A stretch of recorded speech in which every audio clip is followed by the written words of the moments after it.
Welcome to this week's episode of Marijuana Mind with yours truly, Dr. J. Davis, back from Cumberland Island, and my savant of a co-host in Cannabis and the Seattle Seahawks, Cynthia Brewer. Wait, what was the first adjective you used? My what? Savant. You're a savant. Savant? But I had to qualify that. Well, I love the Seattle Seahawks, yes. And You don't just love them, you know every little minutia about them. I'm obsessed. Yes. Medium to moderately obsessed with the Seahawks. And would love to host an ex or a current Seahawks player on the show. 100th episode's about right around the corner one day. Yes. Trying. I know. Okay. Well, wink and a nudge. Today we have an amazing guest. We know we took a little bit of a hiatus, but Justin needed a sabbatical. It wasn't for me. It was all him. But today we have a really cool guest, CEO and founder of the Vetrina Group, Krista Raymer, which is also my sister's name, and you spell it the same way. So that's the first cool thing. That's very rare. I know. She's from the greater Toronto area, which is in Canada, not the lesser. I didn't know that there was a greater and a not so greater, but I thought Toronto was all just phenomenal. Have you ever been backpacking, Krista? Like around the world as a backpacker, not like hiking? Yes. Yeah. Did you have a little Canadian maple leaf on your backpack? Of course. I knew it. Oh my God, what's happening? Because they don't want to be they don't want people to confuse them as Americans who are terrible travelers. We're a nightmare. Everyone loves Canadians, not so much Americans. USA Americans, yeah. They're great. Yeah. Canada's great. And but I'm not done with it. She's done so many other things. She's got a master's from Ryerson University in fashion, bachelor's, which I love this part, from Queen's University in gender studies with a focus on sexual and gender diversity, which is the coolest thing I've ever heard. I had one other person I knew that had her degree in sex workers, like she did like a thesis in sex workers and stuff, and that I thought that was so cool. We had an orgasmologist on the show, yeah. Oh, that would have been a good episode. And it was tied to cannabis. She is a secret shopper and a motorcycle rider, myself included. What do you ride? What kind of bike? I've got a Kawasaki Vulcan 900. Okay, I'm an Indian Scout bobber. So okay. We're different, but we can be friends. And then different but same. Yeah, just a general cannabis badass with amazing hair, by the way. And I want to talk about one thing that I personally have experienced, and what made me really excited about today was you did a podcast. Well, actually, it was like a video stream for the Pod of Flowers with Jay Rosenthal. Do you recall? Okay. The first 45 seconds of you waiting for it to like commence brings me so much joy and makes me laugh hysterically. Because why? Oh no. You're sitting there and you're waiting for everything to start and you're like really tense. You're making these faces and that's what I do too. And I just watched the first 45 seconds. I don't listen to the rest. No. That was the first time that we ever did something for Pot of Flowers where it was live streamed. And I was like, is this working? Are we sure? And we were having such bad internet connectivity issues that I was just like, I don't know what's going on. And it's really weird being aware that people can see you, but not being aware of it at the same time, like knowing that you're on camera, but not seeing that you're on camera, two different things. Great point. Yes, because Justin has a problem where we will stream this obviously through our podcasting platforms, but then we back to me YouTube also. So what podcasting platform gets is Cynthia yelling at Justin at the beginning because he didn't start the intro soon enough because he is worried about the video part exposing his open gaping mouth. So he wants to make sure his mouth is closed. So something's lost in the translation between video and non because everyone thinks kind of a bitch and why is he so slow? I mean, I get it. Jay and I have a pretty funny dynamic also. We didn't realize it until we met each other for the first time. We've been doing lots of work together online, is that he's considerably shorter than I am. And so it's when we film video together, we're like very conscious of what that looks like in trying to be side by side. So you did good on that one. You were sitting down. Yes, I was sitting, he was standing for a lot of it actually. Okay, I saw the one where you posted it. It kind of was funny because yeah, it looked like they had started it. They maybe said start, and you're like smiling, just kind of looking off in random direction. And I've been there before, and I thought it made you incredibly likable, and I couldn't wait to have you on today. Well, So I'm glad that worked. yeah, Here we are. at Yeah. least you're not a dick, and I'm glad you're here. And yeah, so Thank you for Justin, having me. do you want to ask her a question? Because I'm done with my girl crush. You're done lauding and yeah, all the praise and Yeah, everything. I'll Okay. put her LinkedIn later, but for now, I'm Well, the main thing, I'm sure what got you on the program was Vetrina, right? Your baby business or your business baby, that's your business. However, I think before we dive into that, can you elaborate a little bit on your undergraduate major? maybe you're gonna. Yeah, I when I went to university, I never thought that that would be an area where I would be excited about, to be honest. I had started with political science, and there was this one prof that I had for an elective course who was incredibly cool, and he taught gender studies. And basically, what that course originally was an identifying where and what role gender plays in separating culture. And so this course started, it was like a 200 level course, and it was really focused on saying, okay, like when did women and what role, when women went to work, did that have on community culture? And that was kind of like the door that opened it. And I was like, oh, there's something really interesting here about creating identity and leveraging your identity to access power. And that could be based off of gender, that could be based off of sexual identity, that could be all sorts of things. But how do you access power in the way that you physically show up in the world? And that's actually like what led to my master's in fashion as well, was to say, and it looks like on paper, you're like, this is a really weird combination, but all of my research interests were always in how do you create identity through clothing? And like, if we all wear denim, does that mean that we're all aligned? And does it send a really subtle message to everybody around you that you're like aligned in what you're wearing? So if you walk into a concert and everybody has band tees on, everybody feels at home. And there's something really interesting about that from a communication perspective that is unsaid. And so that's kind of where the worlds came together. It makes sense though, because people overseas really like Levi's.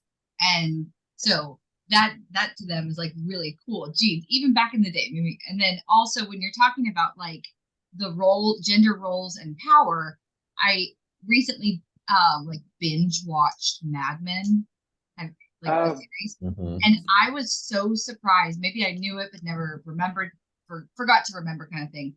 That like, women would have to get permission to have bank accounts. They'd have to, that their husbands could call their doctors to find out what they talked about in a psychiatrist appointment. They couldn't vote, and this isn't that far ago. And like, it's a long thing. So your study, although Justin here's sexual, and gender diversity, gender studies, it's awfully interesting how far we've come, or maybe how far we haven't, I guess, as a group. I mean, TV, we used to talk about this a lot because a big part of this is presentation of information, right? And like that what you're talking about with TV and TV shows, music videos are like the most interesting media to analyze that through, because they're designed to be temporal. Like you don't make a music video to be like the best music video of all time and it have to like live on forever like you do with a movie. No, it just and needs even to be memorable, right? it just needs to be memorable. It's supposed to feel topical and sticky in the moment. And so if you go back and watch music videos, you're like, what is actually happening? Give me in an these videos? example of one where you're like, now that you know what you know, go back and find out some more, kind of thing. Like any Nelly music video from don't Country Grammar. That got me through high school. Yeah, I had the LP in the other room. Some of the ways that even like, I think if you were to compare and contrast how Beyonce presents herself now versus like early Beyonce music videos, and like the person that I get most excited about with music videos is actually Missy Elliott, because she was doing things that were really cutting edge at the time and holding space. But hard to track because she didn't keep up with the music video presence over time like Beyonce did. Do you feel like a lot of what you realized after going back, I mean, and this is actually true for a lot of stuff, that between like the millennials and the Gen Zs and the Gen Xs, that like body image and body, like I remember growing up, it was like, if you were overweight, people would talk about your weight. If you dressed provocative, they would talk about that. Then there's the kids now that are actually really accepting of body image. There's no slut shaming. There's no, they're comfortable in their skin. And but then you go back to the other time, and it was like guys on the football team being really aggressive and macho. And then nowadays it's like they're fine having like a female on the football team, and they're kind of like encouraging you not to, make fun of people that are different. I feel like that right there wasn't that long ago, but like Nelly Country Grammar is an amazing album. There's a lot of legends. Like the greatest hits of all time. But yeah, no, like how we show up in the world today is really different. And it's happened relatively, really quickly. In what that looks like. At the same time, though, I think that it's not. That rapidity of change causes a massive backlash of people that don't want to see that, right? So now you have laws that are being created in certain places, like say Florida, which might be in great contrast to what you would have in say like California or Massachusetts, that are actually making it more repressive for people as opposed to less. Becomes very polarizing, I think. Well, let's talk about weed, because as much as your education and your history is so relevant to like how it's very interesting to us, because we have some people that come on that have interesting degrees, but this one is extra special. I'd love to pick your brain, but like applying what you've learned and then what you created with the Vetrina Group. Essentially, you wanted to make sure that these MSO companies or even smaller companies knew what they could do, what was in their power to maintain constant, like engaged customers, right? Marketing campaigns and things that they could try instead of just competitive, almost predatory marketing. Sometimes you're trying to teach them how to use different, I'm going to let you say it. It's your turn. Yeah. I want to make sure I understood it though, but it sounds really cool. Yeah, I mean, we really set out to say, how do you grow a retail business? Like, fundamentally, if we're not only in weed, if we think about retail in general, there's three ways. You can either attract new customers, increase the spend that they spend when they're shopping in store or online, or increase the frequency of purchase. And so you really have three levers, and then it comes down to, okay, what do those three levers look like? And there's a lot that happens in cannabis that is unique to the cannabis industry, but there is a lot that can be learned from traditional retail. And when we first got into cannabis, I was like, some of these best practices around inventory controls that I know from my fashion apparel days, like this lines up. I don't maybe understand all of the nuances of this inventory, but I do understand that like inventory ages, and as it ages, it becomes less valuable. And so it was in applying those and then taking and saying, how do we use these levers to grow a cannabis retail business and apply them in a nuanced way that makes sense for operators? And the unfortunate or fortunate thing is that you've got so many stores that have opened over pretty much a short period of time, if we think about it relative to history. And there's a lot of copy and pasting of what everybody is doing, and it's assumed that it's a best practice.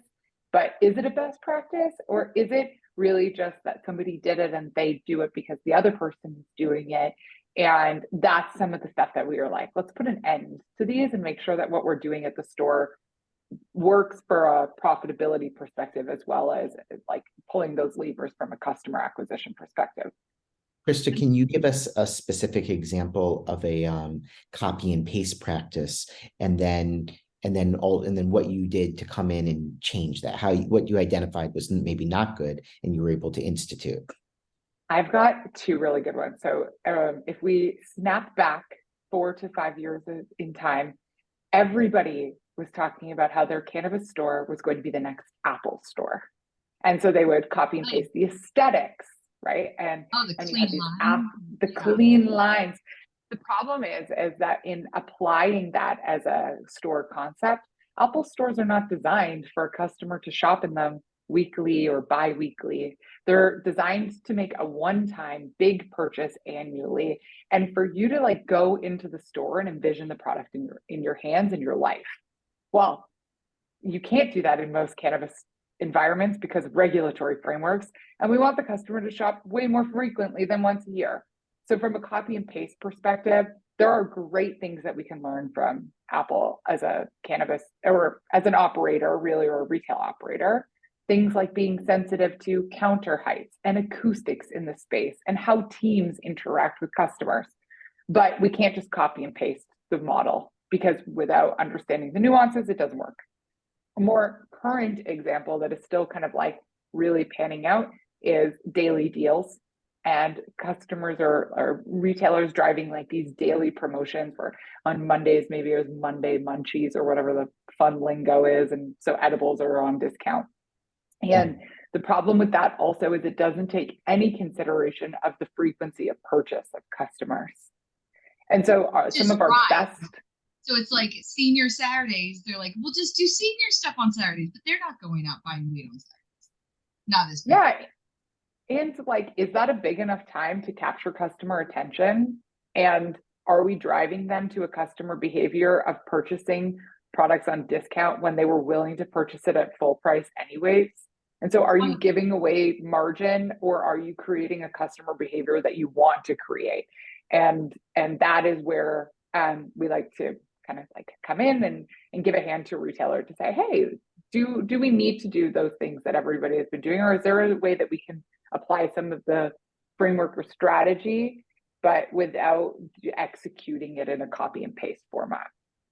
So a question I've got, as far as like the nuances, the regulations, I think regulators also do the copy and paste mindset.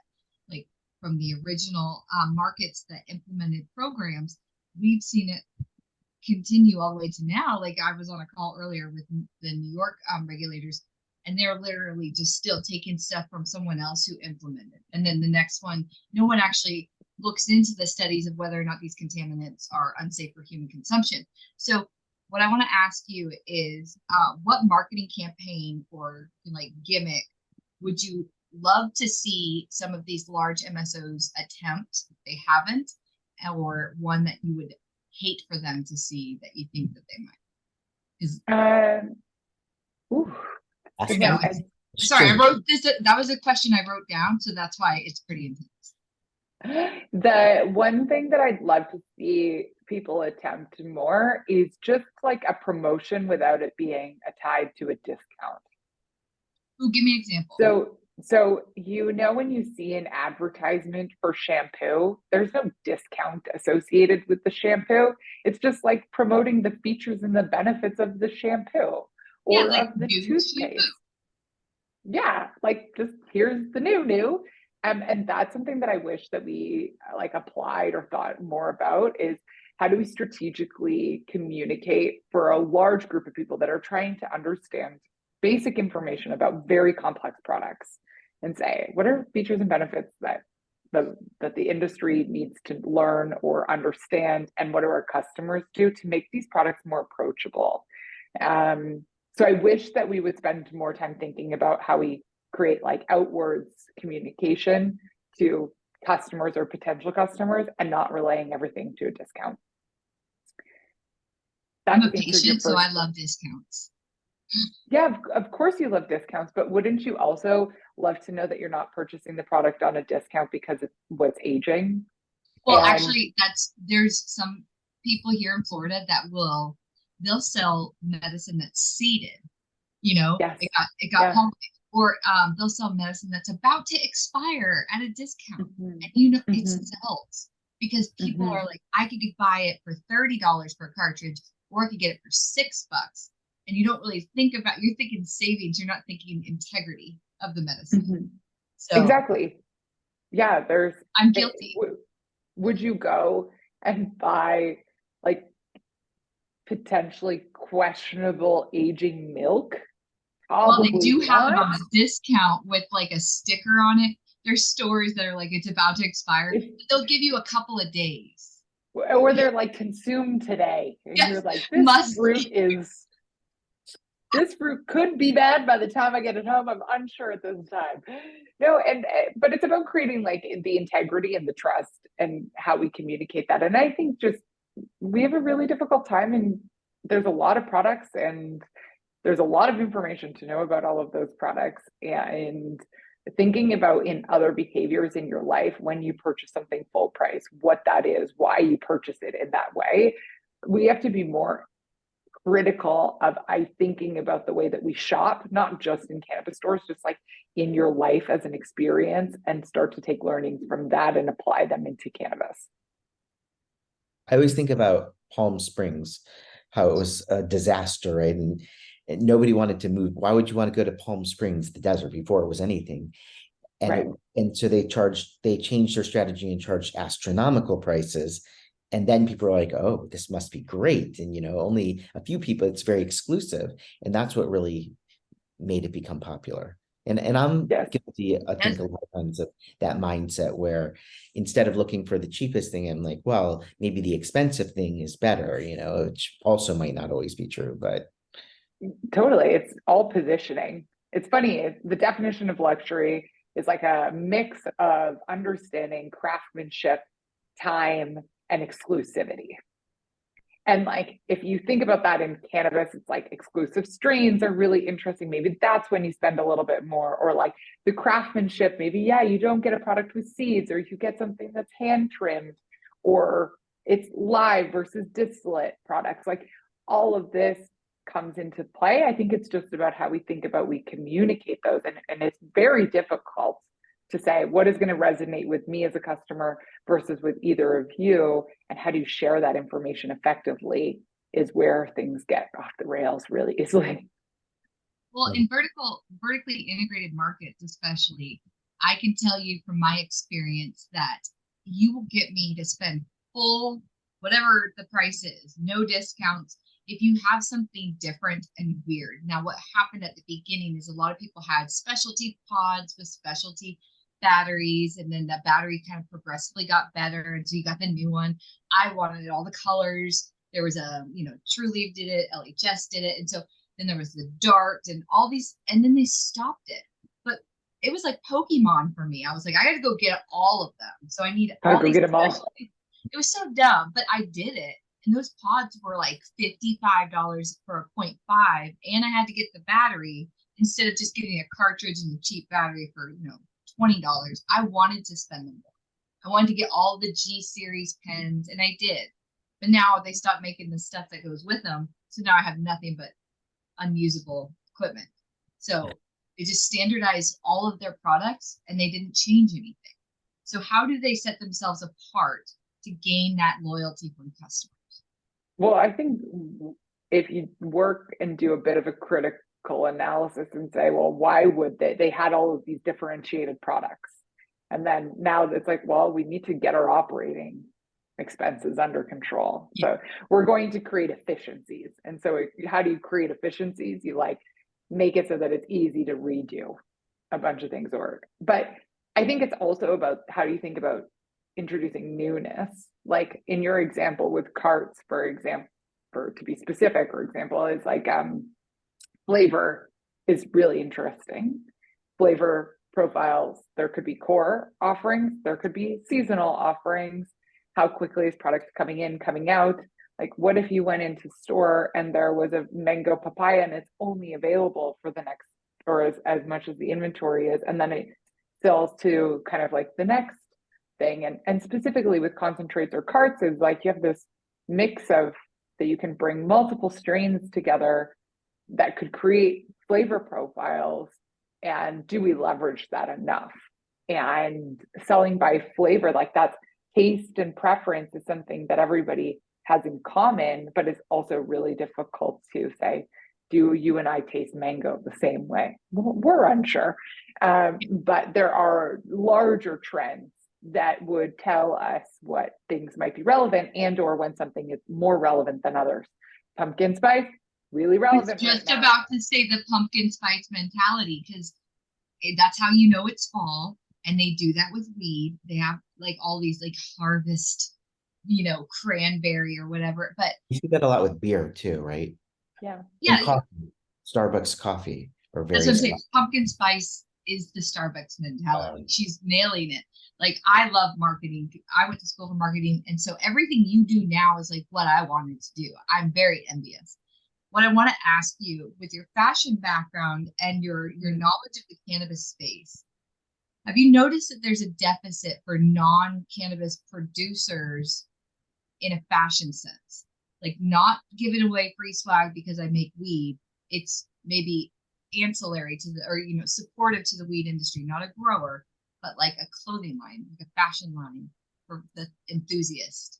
Or there's like, yeah, I think that there's probably a gap there. There's a really interesting upper echelon of like luxury that is happening, that was more of a trend just before the pandemic that I could speak to more confidently because I was like really focused on it at that point. But things like high-end perfumes having like cannabis or something derived from cannabis as a scent profile. They're like candles also, this like luxury candle offering. There was, before Edie Parker had like cannabis products, they had these clutches that had or lighters that essentially were supposed to be like beautiful designed items for your home that were doubling as cannabis accessories.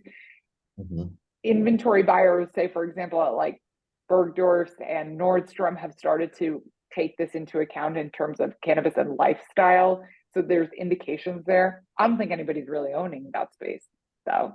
Like, maybe with one group of customers, but from a mass market brand, I don't know if that's out there right now. Well, I was thinking more like, you've got the people that want to run the head shops. They want to run the support cannabis companies that will supply you with all of the things, all of the everythings that you might need to consume. But they also kind of dabble in like the Delta 8 and kind of the scandalous areas. So you don't want to be assigned as a head shop. You don't want to be a grower because that's a nightmare. I'm a lab, that's boring. He's a doctor, that's boring. It's supportive companies, but like there's a lot of, in the industry, kind of camaraderie and also language, lingo, and that upper like kind of luxury style of rolling trays or something like that. No one's really done that. They say they can do it, but they want you to put your brand on it. I just feel like there has to be the what is a luxury like you worked at Brooks Brothers, right? And another suit store. Yeah. That's what my mom and dad did. So it's like the Nordstrom to the Macy's. Like Nordstrom is like up there, but you can't really, not Neiman Marcus, not like Bloomingdale, not like Saks, but like it's up there, right? So yeah. The other thing I also struggle with is like being realistic with who our customer is today, and does the customer only want to buy luxury items? I don't think so. I think that there is something that's really interesting in identifying the customer behavior and being in touch with like who shops in a cannabis store weekly, who shops in a cannabis store bi-weekly, like what do they want? And I think that we service that customer with product at times, but I don't think that as an industry, we've done a great job in servicing them with like that supplementary lifestyle. Because to your point, it's like you can get cheap glass or you can get really expensive glass, but like what's the in between? I want to support the cannabis industry, but I don't want to always wear a pot leaf on the shirt.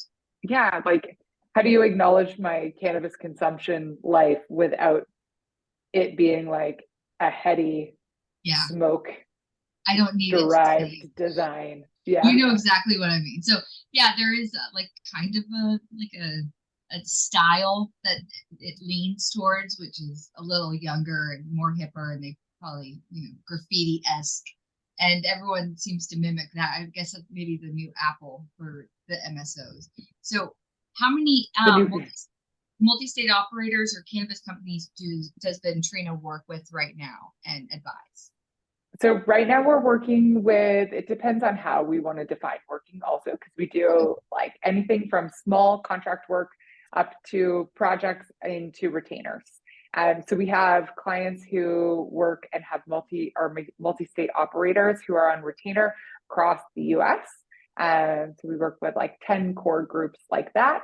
And then we have projects that come up along the way. What we try and do is make sure that we're just like making cannabis retail education accessible.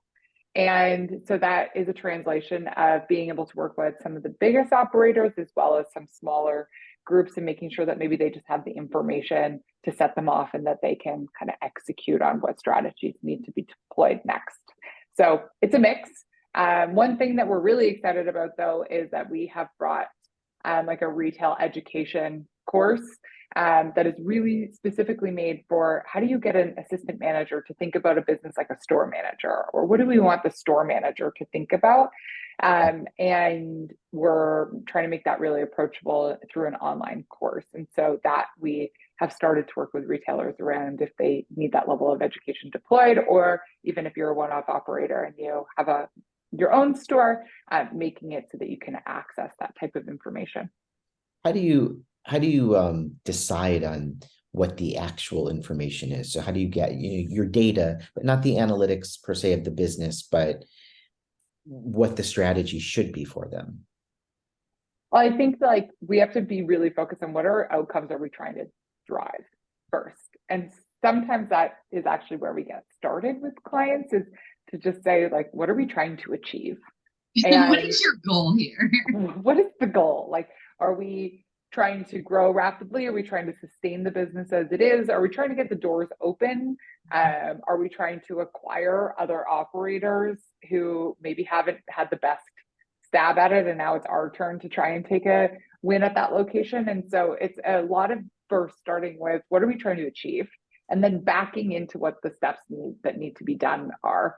Because there are some things that might work really well for somebody who's trying to grow, but from a sustainability perspective in the business, maybe that isn't going to be what works. And so we have to be really specific with what outcome. But I don't know, did I answer your question? Well, I mean, realistic expectations. Do clients have realistic expectations? Yeah. Not always. Yeah. No. But like, working with somebody that has lower expectations and then outperforming also isn't as exciting as sometimes like having somebody with really high expectations and then hitting those expectations. And so I think that defining and being really specific a lot of the time is where you can reset expectations of being like, okay, we want to grow 25%. Well, when? How fast? Like what dollars do you have to do that? Do you have dollars to do that with? And if not, then maybe if you don't, then maybe we need to come up with ways that we can work with what we have. And our goal to 25% growth is going to take more than a year than if we threw a bunch of cash at this problem today. And so it's level setting the how we get there piece. You do rebranding or brand awareness campaigns as well? We'll do things like rebranding and trying to identify how to build out an assortment. So from a commercialization, let's say that you have a grow and you're trying to decide how product gets packaged. That is often where we'll start the brand conversation. We are not like branders, and there are people in the industry who are so good at that. But what we are really good at is understanding how the product needs to be positioned to be able to be sold in the store. And so understanding like, what's the features and benefits? How does it need to be communicated? What format should it be packaged in? What price point should it be sold at? That's the piece where we'll kind of come in and say, hey, based off of the customer behavior, this customer purchasing group buys in X ways, and so it makes sense to package the product and sell it at this price point. So Do you with, have go ahead, Justin. like a formula for that, or does it vary greatly by different variables, i.e., like different cities, different demographics are going to wildly change your approach? Regional impacts can wildly impact the approach. Like what works in Colorado doesn't always work in Michigan. What works in Michigan doesn't always work in Florida. So state and regionality is a big part of this. Regulatory frameworks can impact that as well. And then the other part of that is that the customer purchasing behavior can also be very different. There's interesting things that we can learn from fashion apparel around seasonality and like core purchasing periods in a year, and identifying how that might impact the business is an important piece of that. So the fact that it gets cold and in Illinois is really different than California in January, you know? I love that she's tying the fashion expertise to cannabis in this way. Like, this is unheard of. I think that's why we have so many questions, is because this is something where like I want to know what your opinion is on like the biggest elephant in the industry, which is not all our patients, purchases being made on a potency focused base. Like the highest is the most popular, the most people are going to want to buy it because they see the number, the value. Are you guys kind of trying to change the direction in which purchases are made? I don't want to just say patients because there could be adult use markets. So purchasing based on potency only and driving that into an educational format. I think it creates so many missed opportunities in connecting the right products with the right customers. That's Both from like an outcomes perspective, as well as just getting customers exposed to something that might be right for them. Cannabis is such a personal experience. And I think that when we look at potency only, we miss that completely. Potency is like a lazy way to be able to communicate features and benefits to a customer. And it actually is an indication, I think, of gaps in how to sell in an environment. Like everybody talks about education, and I'm always like, well, what the hell does education even mean? You know, are we talking about understanding cannabinoids, minor cannabinoids, strains, terpenes? Like, is that what we're talking about? Or are we talking about how to connect customers with the right products and what type of education you need to provide to bud tenders on how to consult in that way? And that's a whole other skill set. And that's an area that I think that we miss quite a bit. So to answer your question more directly, if the system is broken, is it easy to fix? No, because we actually have to deploy sales-based training, or my solution is that you would deploy sales-based training to all of the teams that are connecting with customers in a way that helps them better understand how to connect customers with the right products. And so customers or bud tenders, when somebody comes into the store and is like, what are you looking for today? It's like one of my pet peeves, because you're like, it's driving absolutely bananas, because it's making so many assumptions. The first assumption is that the person knows what they're looking for. And if they don't, they're being asked to expose themselves essentially and be like, I have no idea what I'm doing here. No one wants to do that. You can't just leave and browse. Like, if I've never seen somebody go into a dispensary, especially here in Florida, and like look at a couple of options, you know, going through all the rigmarole of getting back behind the closed doors and then saying, you know, this isn't for me. It's like you're almost obligated.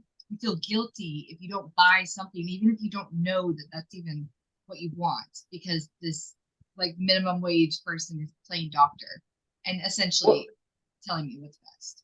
Yeah, the environment is manufactured by accident. It's an unintended consequence of having like to check IDs at the front, is that there's all of a sudden this time investment as a customer that makes it feel weird for you to walk back out the door. But at the same time, you should be comfortable enough to walk back out the door.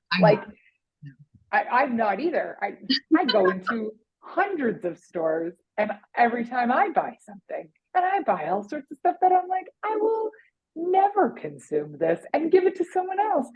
And a lot of the time, those are all rough, like a really good example of when somebody just also had no idea how to connect with me on how to get me the right thing either. And I'm like, oh yeah, I just bought like some sleep edibles. I don't need sleep edibles. Like, but sure, sell me sleep edibles because that's the typecast or the stereotype that it looks like when I'm walking into the store. Well, they're about to expire. So yeah, and they're probably on sale for 20% off because it's Monday. it's a special. So they're push the sleep edibles and the salmon. They're about to. But maybe when they're saying, what are you looking for? Maybe they don't mean, Drugs. The cannabis per se, but what are you looking for? Especially, in Florida where it's a medical market. What are you trying to treat? How that kind of. I don't think that's all what they mean when you walk in. Justin, how many dispensaries have you walked into? And they say, do you have an order already? Did you place it or are you walking in? Okay, I'll get you checked in. Sit. I need your card. Then you go back behind. I need your card again. I was like, I put it. Okay, what are we going to get today? What are we getting? We aren't getting anything. Oh my gosh. Okay, I want to know your opinion on a situation that happened last week at a dispensary. Okay, so now let's do a critical analysis. I love it. Okay, I'm a patient. All right. I purchased some batteries from one of the MSOs, and they have a really good policy where you can return them if they don't work. Even with medicine, if you don't like it, you can return it. I've never returned medicine, but I had a battery that needed to be returned, and I went in and I couldn't do it at the location I purchased it at, so they told me to go to the other one and put it on my account. So I go to the other one. A couple days later, it's on the account, but not a value. It just says credit for battery return. And then she keeps reading and says, client or patient called call center. And like all these notes about me on there. I've never called the call center before. Like they had been like logging notes about me, and she was just reading them out loud, not thinking. And then there's a paragraph, like I'm some Karen, but the credit was there, it just didn't have a dollar amount. So she asked me how much it was for. I said it was $20, and she said, well, "Let me check it." And it put me through the ringer for returning a battery. But then they were keeping notes on me. So I don't know. I'm embarrassed because they're keeping all these little whatever their beliefs are. Like, and you can write whatever you want. Yeah, I mean that. Unfortunately, or fortunately, however we want to look at it, that's not unique to cannabis. Like if you were to call up customer service at Nike and you have an account with Nike, like they probably put a note on your account based off of the conversation. Or like when you call in your telecom company and you're like, I'd like to renegotiate my contract. You're like, leave a note on this because I'm calling back. But I've never called. Why would I call their headquarters? That's where, like, I know because I'm in the industry and I work with them that like, you want to get something done, I just don't complain about anything. I just was returning it because it stopped working and I really liked it. So I wanted to get a new one and they were cool with it. But like, I've never called the call center. I've never like been a Karen or disrupted or returned any medicine or anything.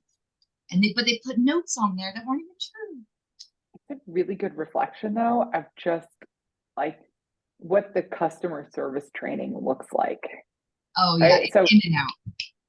It's in and out, but okay, let's say that I do want to leave a note on your account. How do I write the note? How is that information potentially going to be read out loud? It's like the key example of going to a restaurant and on the top of your receipt there that you can name the seat if you're breaking up. Hot guy with hat. Yeah. I used to be a bartender. I did it. There are like ways that you train teams to be able to avoid those things and to be aware of them and the way that they show up. And so for me, this is like, not necessarily the problem is that there was a note on your account. It's a history though. Like what if I was a bad tipper and they put, she's a bad tipper, like that would be so embarrassing that they'd have a preconceived notion about me. So she probably thought I was like, if she didn't do something right, I was going to call corporate. But I was like, I've never done that in my life. So they're kind of facially profiling me. like, I don't know if it's facial, it's just like, you know, internet profiling me. She's putting whatever she wants on there, and other people are going to think Yeah. of me in a certain way. Now, maybe I am like a little much, but I've never complained. That's Like, again, like the quality of the comment that is on here. If I was a manager in a location and I received a call or spoke with you in some way about making sure that you were going to get the right product, how I share that information is going to directly influence how you get treated. You're yeah, right. Like they're creating a bias about you before you even interact with the customer. yes, And so that's where the sensitivity needs to come in. There yes. needs to be an awareness around like what's the unintended consequence of writing a note that way. Well, and what's funny is the note about the call center was from a year ago. It wasn't, it had nothing to do with the battery. It just said, Mm-hmm. like, she was reading off all the comments that were there. It started with the battery, and then about me working for the lab, and like as if that's gonna do anything. Don't sell me drugs like under the table, maybe, because I work for the lab, you know. And then the call center comment was a year ago. I was like, wow, this is like a long history of comments that I would love to get a copy of. Well, we go, like, you know, for medical notes, we go through a lot of training to learn how to write them. Yeah, Um, but you don't share them Right. with your colleagues when they go and get their teeth cleaned at no, the end. but you do share them with colleagues. In fact, you know, like all the time, I have to Yeah. send notes on people and share them. And so there are certain ways, but you go through a training course. And my point is that, and this is actually reflective, not only just this, you brought up the point of notes. What I'm always commenting on is that you have a lot of these bud tenders acting as pharmacists, especially in, you know, somewhere like Florida that's only medical. And so they're making all of these recommendations to people that are all over the, you know, all over the place, ranging from, oh, Mm. you don't have enough milligrams, you need to ask your doctor for Go get more. your doctor to raise them. You know, you should take this, is all kinds of things, but they're acting as a salesperson and a pharmacist. They Mm-hmm. barely have the training as a salesperson, even as we're elucidating. And so it can be frustrating. And then, you know, meanwhile, we have all these regulations that we have to go through. Plus, we've had all this training that we have to do to be recognized as our role. But yeah, Mm-hmm. going back to the notes thing, you learn how to write notes. I remember as a resident, you know, I wrote a note, and I was a first year resident, and this woman was a really difficult patient, and, you know, probably what we'd call like a Karen now, right? But terrible. And I think I wrote something that was a little bit prejudicial on the note, and good luck to the next, you know, person. And one of the senior residents is like, Davis, you know, and he sat me down and went over it. But I always remember that, and my notes improved after that and became much more professional. Yeah, it just takes one time, really, usually. And that's the part of it, is that there's so much that goes into interacting with product that is this complex and really selling it, that we haven't really figured out the right infrastructure and way to do that at scale when you hire a bunch of bud tenders, and how that information gets deployed on sales floors. It's hard. Like if you go I love that into you secret shop though. I love that. Well, I don't know if I'm so secret anymore. Like, there's something that I do about walking into a store. I carry this energy that people are like, something's up. Like, this You is gotta make you look suspicious. more like pedestrian. Like maybe put on like a flat brim hat backwards and wear a dirty shirt, you know, because you look like a well put together person that demands respect and maybe a person of authority. Like, And and you're your smiling. hair You is too shouldn't be great. smiling at all. You gotta Too much smile. smiling. Yes. You gotta have like a old kind of little bit ripped Nelly shirt on, right? And I'm Do you gonna, want to oh, yeah. I could get do some your magic? inspiration from Nelly music videos, I think. But there is something in the way that even maybe as a customer now that I ask questions about, that it's like, oh, red flag. Like someone's like, red flag. This is What do you going in a ask? direction. I will often start off like right off the bat with being like, what do you like? And then they'll say it, and I'll be like, well, what's the outcome that you get from that product? And people are Yeah, like, that sounds like an art. Yeah, she sounds like, yeah, I yeah, do. they're like, something is wrong. You're You gotta walking me say, into a what's gonna get situation. me effed up? Like, bro, You have to, Yeah. don't be so articulate, and because I mean, couldn't you just be like, why do you like that product? That would sort of get the same message across probably without outing I'm you. here to buy drugs. Can Here I to buy have drugs. 3 weed? Hello, fellow youth. Salutations, fellow youth. I'm here to buy 3 weeds, please. They're gonna be like, she's a narc. Yeah. The why versus what is this like unique thing that I got drilled into me from fashion apparel. And it is, if you ask a why question, you're asking for opinions. If you ask a what question, you're asking for facts. Ooh. And what that has led me to do in my entire life now is to be like super focused on when I use the word what versus why.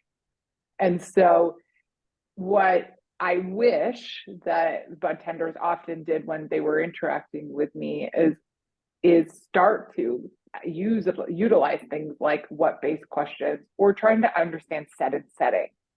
And so there's like, you know, drugs, psychedelics, everybody talks about set and setting so much. Well, it's super relevant to cannabis. Why we don't use that as an infrastructure with bud tenders is I'm unsure.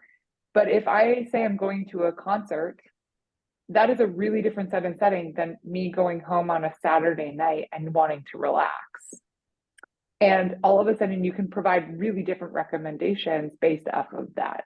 And so I wish that there was some like set and setting fact uncovering that happened. And what I think I inadvertently do is get bud tenders to ask me those questions, and then it raises the red flag to being like, something's wrong here. Like it's so weird to hear, like when you were talking about like buying things just because you kind of got guilted into it and then giving it away to someone.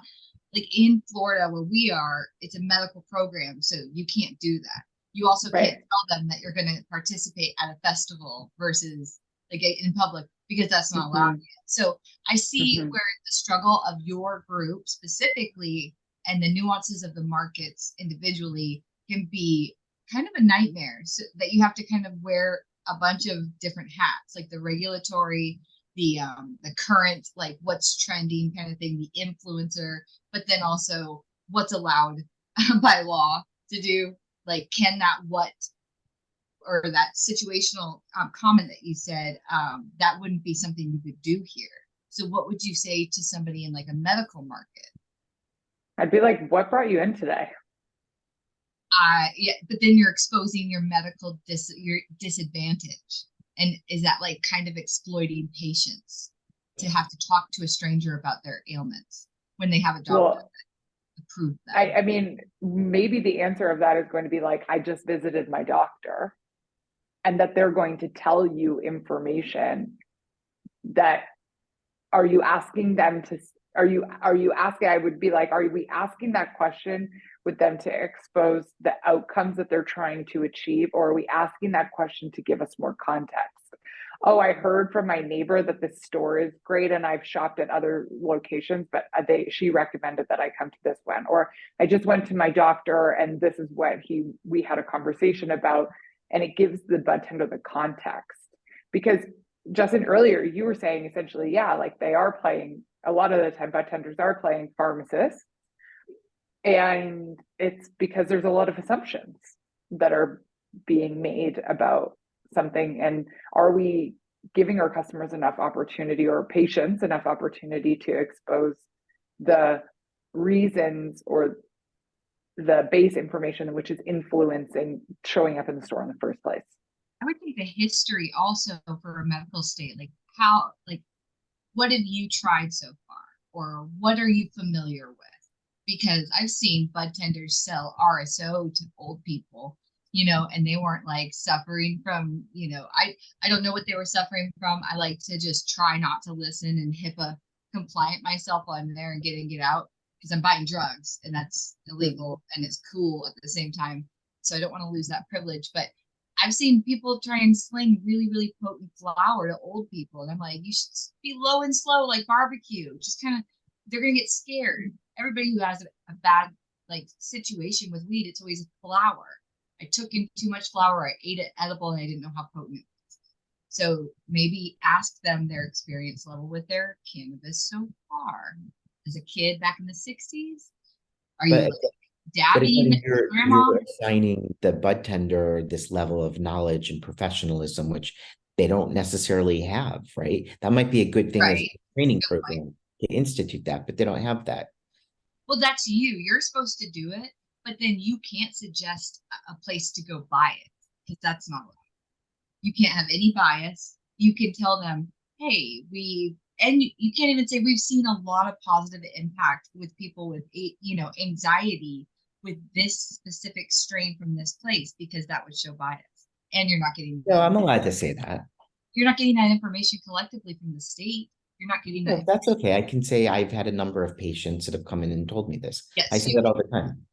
But you can't say that you can't share with other doctors in our program, can you? I could. Maybe start like a collective. Yeah, Hey, we I have know that that can collective. help Remember? you with the marketing stuff. Well, Krista, we were so I mean, we could talk forever with you because I have a lot of questions. I think what you're doing is awfully interesting because you're actually getting down to like the nuts and bolts of what makes a purchase relevant to these companies and how to maintain like that, almost like that brand loyalty because they're very competitive. And if you look at a Reddit feed, I encourage you to look at FL Trees, that's Florida, because they will talk conspiracy theories to pictures of dirty medicine and dogging each other. It's pretty aggressive. There's only 22 licenses. Yeah, Florida's a very unique market in how that's a nice way how it functions, like who's functioning, all of the above, right? Like both in the ways that customers interact with the stores and the unfortunate or fortunate role that we put bud tenders in a regulatory framework like that. It's very difficult. Like, and then you compare that to Michigan, and I'm like, I could walk in and be like, I want to buy weed for my grandma. And they would be like, cool, how much?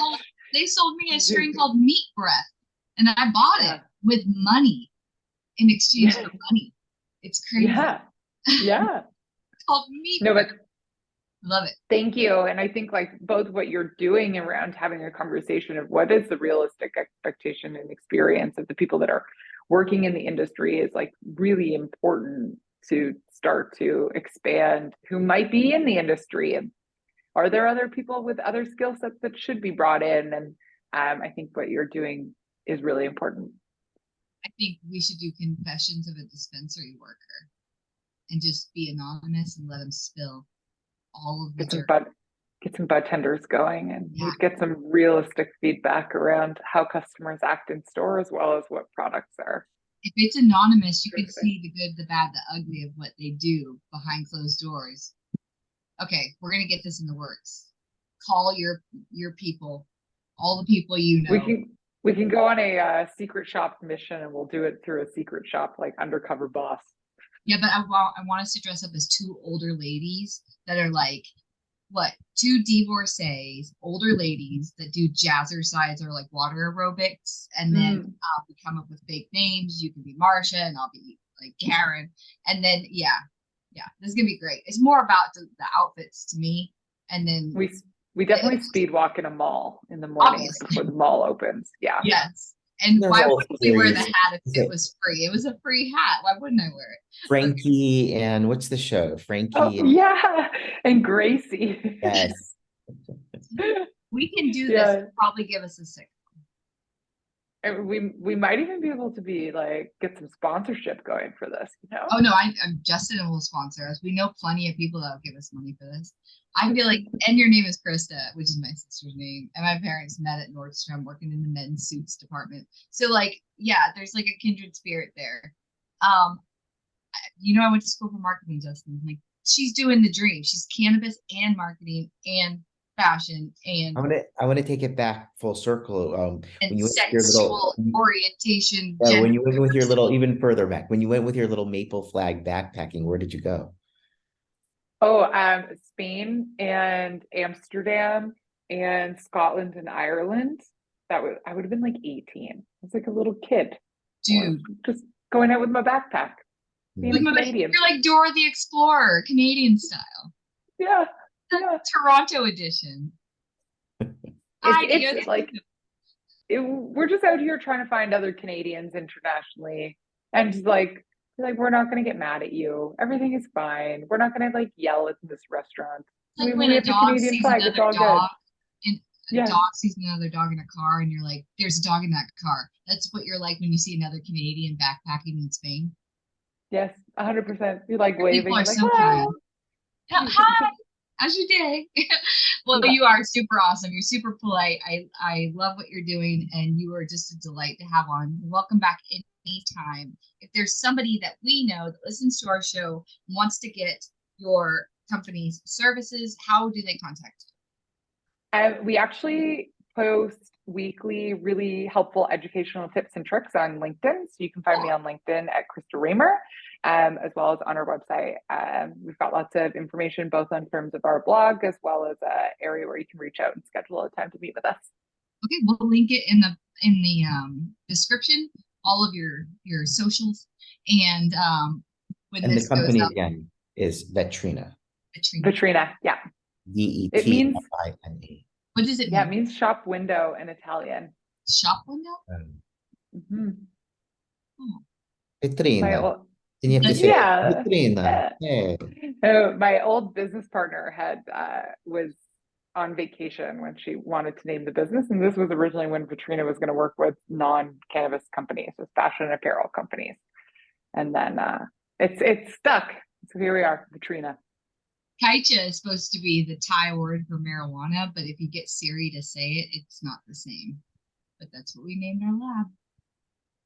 And we'll end it there. Okay.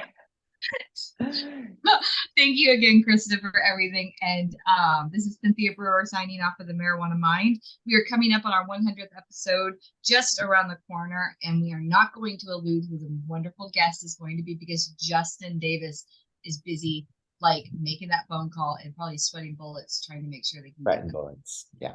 Did you get any movement? Don't say the person's name. Did you get any movement though? I mean, yes, see, everyone tune in because it's coming up. So it is coming up. You better get the guest. We also have this weekend, when this episode airs, I will be in the middle of performing the ceremony for our wonderful producer and talent acquisition artist and bestest friend. Ty Purdue is getting married to his wonderful bride, Brenda, this weekend. I will be officiating that ceremony, and I hope I do it justice. But I did get a gold bedazzled mic sleeve for the event. Don't F it up, Cynthia. Don't F it up. I know. Fancy. This is my second wedding that I've officiated, and this one's very, very, very fancy. Like, I don't want to think about what happens if I was to mess it up. So, yeah, wish me luck. I know You are capable. I know I'm capable. Competent, maybe. I need to be under the influence, so I'm more like not so energetic and in the face. And I need to think of something super romantic to say that brings tears to everyone's eyes. If you have any suggestions, send them. I don't know. I use ChatGPT for things like this. That's like really, I'm not. I wish that I was like emotionally in touch like that. I'm not. I want people to cry, which is the sadistic part of it. Can you ask ChatGPT to write you a speech that will make people cry? You 100% could ask people, be like, I'd like to set the stage. ChatGPT. Mm-hmm. Yeah, give ChatGPT the context and say, I want to write vows for a wedding ceremony where the entire crowd is going to cry and be so engaged with the love, and then it will give you like the crazy output. And I'm going to do that because I want this to be like organic and heartfelt. And write me a version in the language of Spartacus. I'm not going to. The language of Spartacus, Greek? No, like there's a TV show, and you know. And you're like the vernacular of Spartacus. Now you do a Yiddish ceremony, Dr. Dave. Oh my God. I'm not trying to make the bride hate me. I love Brenda. I love Ty. I'm so honored to be able to be there on their big day. And so wanted to make sure we mentioned that. So that's all I've got. Your turn. Who, me? Yeah. Do your sign off. The same. Keeping it lean, keeping it green as always. And for all those who can't see him, he's doing the pew pew pocket guns with his fingers because he's a. All right, bye, y'all. We'll talk to you next week. Thank you. Bye. Thank you.